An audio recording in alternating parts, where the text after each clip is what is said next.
Mr. Speaker, all across the country, people are worried about their bills, the price of the weekly shop and the spiralling mortgage rates.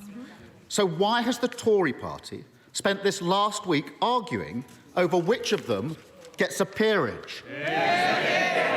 Prime Minister. Well, Mr. Speaker, my points on this are very clear. In line with a long-established convention of previous Prime Ministers having the ability to submit honours, I followed the process to the letter in convention with long-standing process. It is, by the way, Mr. Speaker, a long-standing convention that Prime Ministers on both sides of this House have followed in the same way that I did. Keir Starmer. Mr. Speaker, the truth is, for all his tough talk after the event, the Prime Minister did sign off the honours list. And that means, Mr. Speaker, that those who threw a Downing Street party the night before the late Queen sat alone at her husband's funeral will now receive awards from the King. If he's so tough, why didn't you block it? Mr. Speaker, as I said, I and the government follow due process and convention. Prime Ministers of both parties have always upheld the convention of non-interference on political honours. My predecessors may not have agreed with Labour's choices of Tom Watson or Shami Chakrabarti,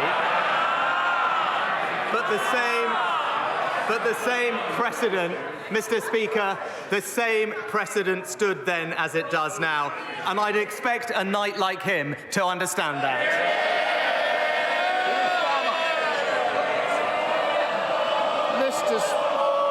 I think we will have more if we carry on. It'll be more outside rather than in here. Keir Starmer. Honour should be for public service, not Tory cronies. But, Mr. Speaker, isn't this the case? He was too weak to block Johnson's list. And that also means that those who spent their time helping cover up Johnson's law-breaking are rewarded by becoming lawmakers for the rest of their lives. Is his message to the British public, if you don't like it, tough? Mr. Speaker, it's right that we use the honours system to recognise people, almost 2,000 people a year, from members of the England Lionesses team to the first Asian police officer in Greater Manchester. But he talks about putting people in the House of Lords. Perhaps he could explain why he put forward for a peerage the former MP, Labour MP Tom Watson, who spread vicious conspiracy theories that were totally and utterly untrue, damaged public discourse and inflicted misery on innocent people. Quiet.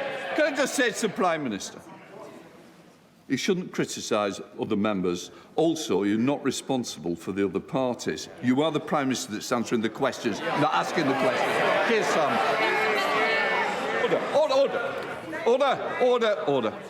Is somebody wanting to challenge my decision? Keir Starmer. Mr. Speaker, the truth is the country is paying the price of this endless cycle of chaos and distraction. The Tory economic crash means that millions of mortgage holders will pay thousands of pounds more next year. And the blame lies squarely at the door of a government more focused on the internal wars of the Tory party than the needs of the country. Does he not think that those responsible should hang their heads in shame? Mr. Speaker, as I said right at the beginning of the session, our number one economic priority is to reduce inflation so that we can restrain the increase in interest rates. But one thing we know that we need to do that is to reduce our borrowing and debt, Mr. Speaker. That's how we will bring interest and mortgage rates down. But last week, what did we see? Labour confusion with the Shadow Chancellor attempting to water down their plans to borrow £28 billion more a year.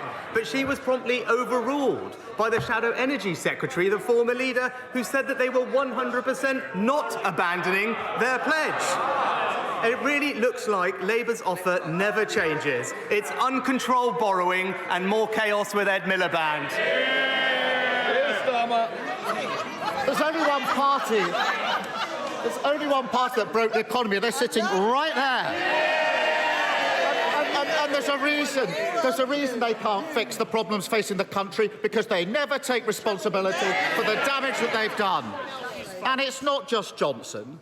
The Prime Minister's immediate predecessor is hoping to reward those who made her reign such a rip-roaring success. On her honours list are the masterminds of that kamikaze budget, the economic extremists of the Institute of Economic Affairs, those whose disastrous ideas crashed the economy and left the country to pick up the pieces. Will the Prime Minister block that honours list, or will he buckle to her as well? Mr. Speaker, well, if you want disastrous economic ideas, all you have to do is Labour's economic policy on energy. I mean, it's an energy policy that seeks to ban all new British oil and gas drilling, Mr. Speaker, jeopardising 200,000 jobs and our energy security at a time of international conflict. Despots like Putin are the only people who will welcome such a policy. His predecessor once said that he wanted British jobs for British workers. His policy is British jobs for Russian workers. Keir Starmer. Mr. Speaker, if he spent as much time focused on the economy, the NHS and the asylum system as he does haggling with his predecessors about who gets honours, the country would be in a far better state. But once again, he's lost control, and once again, it's working people paying the price. And if he disagrees with that, why not put it to the test? End the boasting, the excuses, the Tory chaos, see if he can finally find somebody, anybody, anywhere, to vote for him, and call a general election now. Mr. Speaker, he talked about asylum. Just this week, it was the Labour Party that voted against plans to tackle illegal migration. Just this week, it was the Labour Party that voted against plans to tackle disruptive protesters by their funding eco-zealots, Mr. Speaker. But we're getting on and delivering for the country. We're delivering record employment and the fastest wage growth in years, Mr. Speaker. It's clear only the Conservatives are going to deliver for the people of Britain.